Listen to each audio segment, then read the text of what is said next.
What is up, guys? It is your boy Directsun here, bringing you back another NBA DFS video.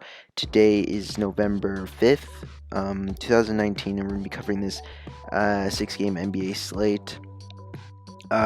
So what I want to start off with before we start the video is, if you're new to the channel, my name is Directsun. I do cover NFL and NBA DFS, and we've been gaining a little bit of following. We've gotten 30 plus subscribers in the last 2 weeks, and I just want to say thank you.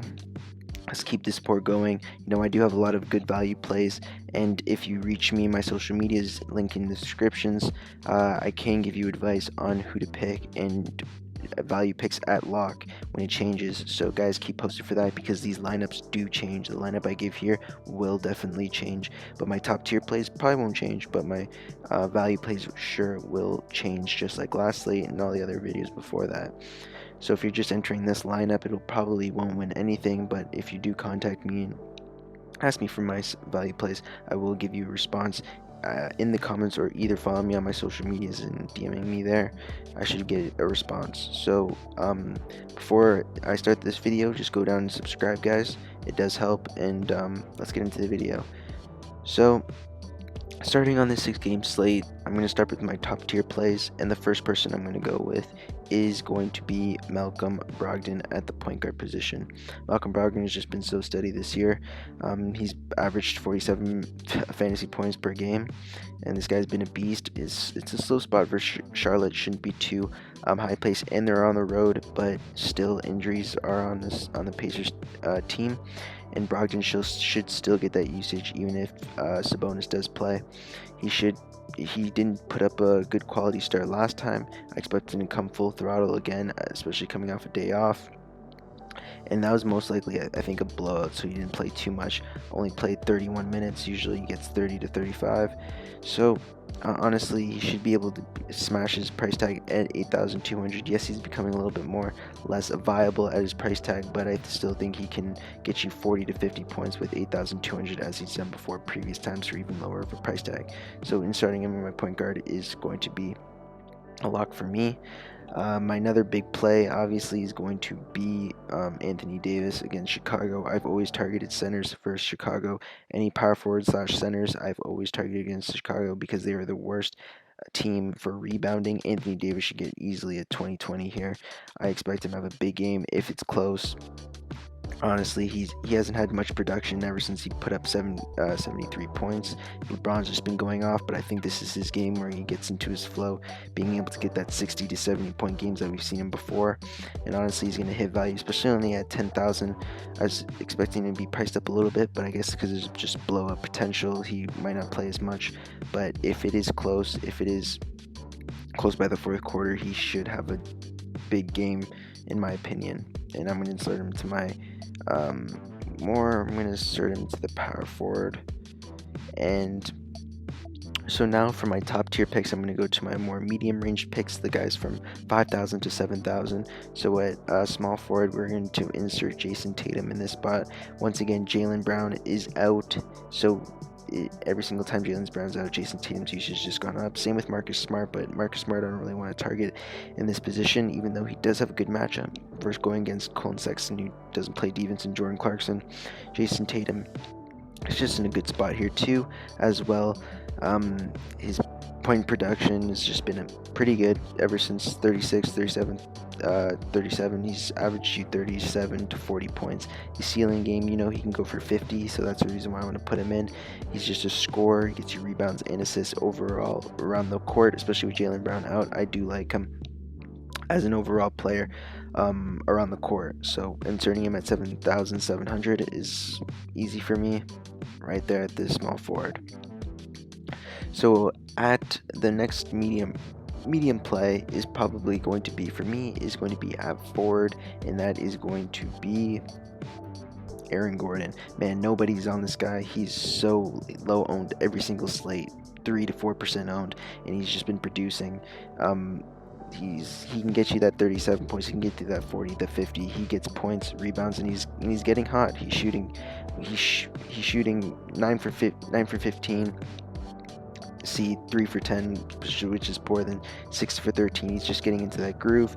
OKC is not a good team at all, and Orlando should come in there and dominate Aaron Gordon. I feel like he's just gonna have a good game, especially with the matchup going against Gilchrist or someone like that. I forget his name, but he's going against a player that's undersized compared to Aaron Gordon, and I just would love to slot him in, especially for his price tag at only 5,900. He should honestly be around the same price as Jason Tatum, and he should be reaching close to a ceiling game in this one.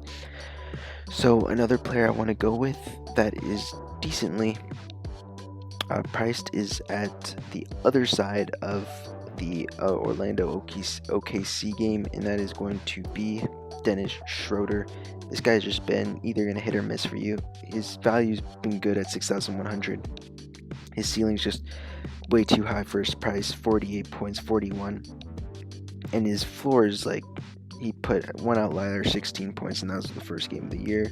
But 25 is really his floor. He's probably gonna get you 34 to 40 points in this one. If shots go down, if his rebounding stays there, always a chance of a double-double. And if his assists continue, and especially if this game keeps competitive, I feel like Dennis Schroeder's in a good spot, especially going against the likes of Markelle Fultz and Evan Fournier, not known for their defense. I think Dennis Schroeder can just have a good game here versus the Orlando, which should be an average pace game, not too high of a total, so it should be a good spot for Schroeder.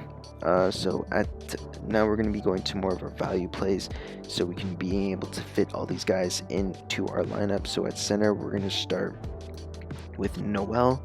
Yes, he's questionable, might draw a little bit less ownership towards his way, and Noel is just a good spot. Once again, Seth Adams is not. I don't think he's going to be playing in this contest, so Nerlens Noel should draw the start. He's been great. He's been hitting his overall value probably 5 times.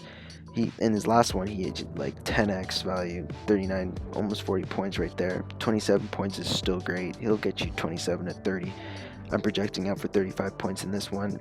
Orlando's just not a good rebounding team. Their defense is okay. Vucevic's alright in the post, but I think Nerlens Noel can take advantage because of his quickness, and Nerlens Noel is not known for his speed. So Nerlens Noel should take over this advantage and should get more rebounds and points, I think. Probably going to get a double-double. Nothing too flashy. I don't think anything over 40 points, but I think 25 to 30 points is very viable in this matchup. So Nerlens Noel in the center spot is good for me. In the guard spot, we're going to go with another value spot, and that's going to be Markelle Fultz for only 4,000. He's been inserted into the starting role, and this kid just wants to score.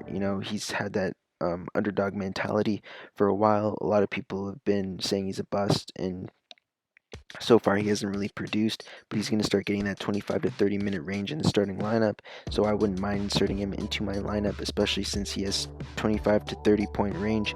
The highest he's ever won is 22, and I expect a ceiling game out of here because he's going against an undersized opponent in Chris Paul. So Markelle Fultz, he can drive down the lane, grab you those assists, grab you those rebounds. He's really active on defense, so Markelle Fultz is an automatic start for me for my value play at the guard position. And going over the last spot, we have just 3,700 cap remaining, and this guy's really lost in the Miami court, and that's going to be James Johnson. James Johnson's came back from what it was a conditioning issue, and he's came back in only 22 minutes of action, was able to get 27 points, and I believe that his last game versus Houston was a blowout. He did play 22 minutes, but I feel like he is going to be taking over that role, taking away some usage that was left before in Dendrick Robinson and Justin Winslow. So those guys should be going down. James Johnson should have not a starting role, but like one of the primary backups on the bench other than Tyler Hero, and James Johnson's going to be there, and we've seen this guy play 30 minutes and get 40 to 50 points before in the past, and this guy's just a viable pick at 3,700. Yeah, he's a little uppriced for, especially since the blowout, and he played 22 minutes, but I think he's viable, especially if he gets you 25 to 30 points in this one. And they're going against Denver, so there's always blowout potential. It's always a slow-paced game versus Denver, and James Johnson's going to go against those backups, so you know that he's going to have that advantage there. So guys, this is my lineup. This is always conceded to change. There's always going to be more value plays. Maybe James Johnson gets switched out, maybe Fultz gets switched out. I'm not sure at this point, but when it gets closer to lock, that's the time you guys need to comment down below. I can't stress enough, comment down below and follow me on my social medias. In the description there's links into my Twitter and my Instagram, so go follow those, and do not forget to subscribe, guys. I've been on a hot streak of late, being able to get these value plays down and these hitting on these top tier plays.